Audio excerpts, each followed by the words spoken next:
everyone, I am Mary. Today I'm doing a tag video. This is a courtship tag. I was tagged by the lovely Yamini at The Skeptical Reader. I will link her channel down below. If for some reason you're not subscribed to her yet, she's just great. She reads a lot and posts a lot of reviews and just reads great books, so go check her out. The tag was originally created by Hi, I Love Books, and I will link her channel down below as well. Let's get on with the questions. Phase 1, initial attraction, a book that you bought because of the cover. When I read the question, the first book that came into my mind is the same book that Yamini has mentioned, and actually a book that a lot of booktubers have on their TBR. I'm sure someone has read it by now, but I haven't, and the book is still here. It has such a gorgeous cover. It is We the Drowned by Carson Jensen.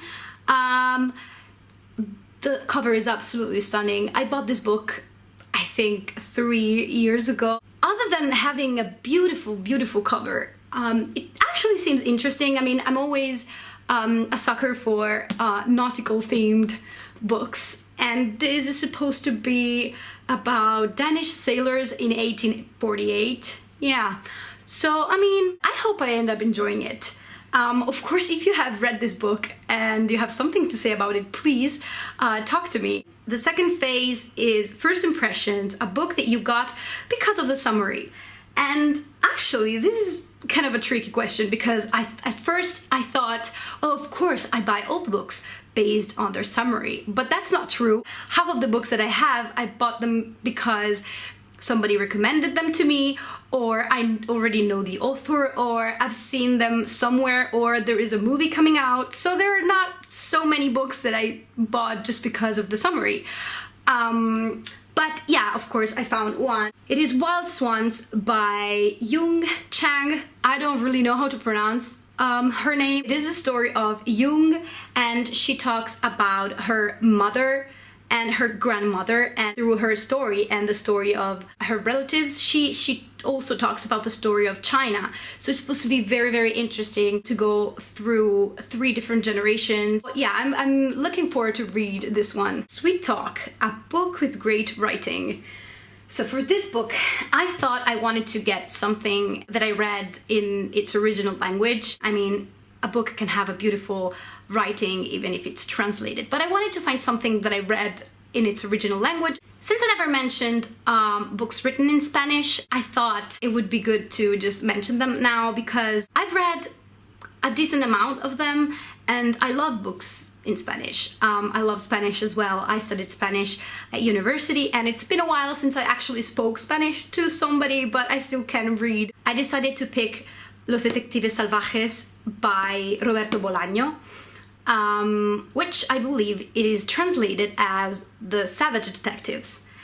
And this book is actually the first book that I've ever read in Spanish, which was kind of hard for me to get through because it's actually quite a heavy book. It is so dense, has a lot of characters, talks about a lot of different topics, where it talks about mainly Arturo Belano and Ulises Lima, who are, I think they're Mexican, but I'm not really sure.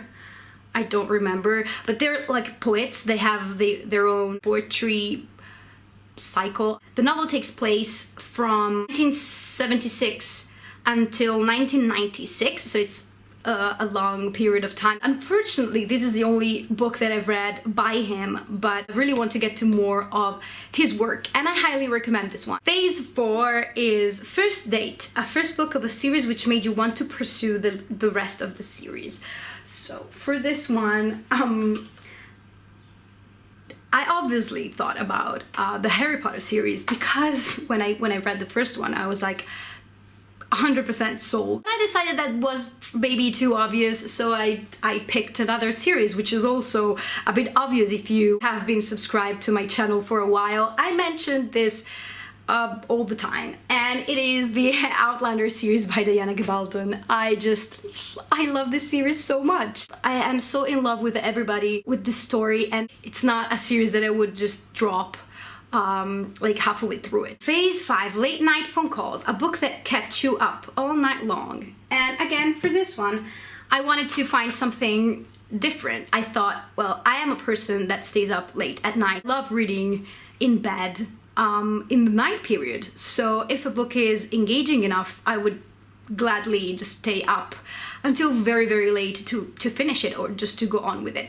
But is there a book that really kept me up all night, like until 6 a.m., regardless of what I had to do? And the answer is the Harry Potter series. I just chose Harry Potter and the Order of the Phoenix because I remember how gripping it was, and I for sure, for any of the Harry Potter books, I would stay up until sunrise, and I wouldn't even care that I had to go to school or whatever, because it's Harry Potter, guys. Phase 6, always on my mind, a book that you could not stop thinking about. The only book or kind of series that comes to my mind was like the passage for me from childhood to teenage years or something, and it was actually the first book that I was completely obsessed with.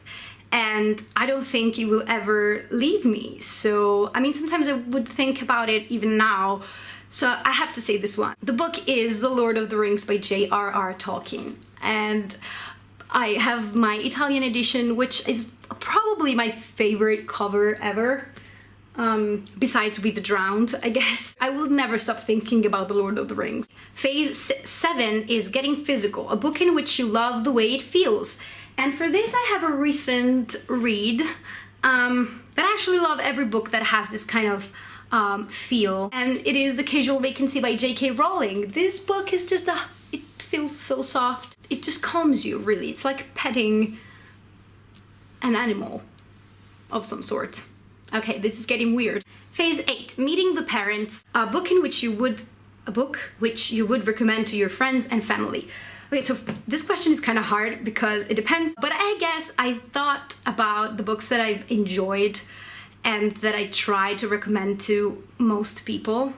And I think the book that I recommended the most is probably Watership Down by Richard Adams. I just think this book can be for everyone. It is just an out-of-body experience. It's just about rabbits acting and thinking like rabbits. I remember loving it. Phase 9 is Thinking About the Future, a book or series that you know you'll reread many times in the future. Okay, I'm not including the Harry Potter series, which I read plenty of times, but there is a series that I actually plan on rereading very soon because I've only read, I think, once or maybe twice. But I actually, yeah, I'm not, like, I want it fresh in my mind, and hopefully I will be rereading it even more. And it is His Dark Materials series by Philip Pullman. So it's Northern Lights. I actually have the British edition. The American version is titled The Golden Compass. But yeah, Northern Lights, The Subtle Knife. Why am I holding it this way? The Subtle Knife, The Amber Spyglass. I remember I was just blown away by these books. They're just amazing. Phase 10 is Share the Love. Who would you like to tag? And I am tagging Daniela at Daniela Maria, Rihanna at Little Library, and Hannah at Anna Lamb. But you know, any of you guys that want to do this tag, you can do it. I'll see you guys in my next video. Bye!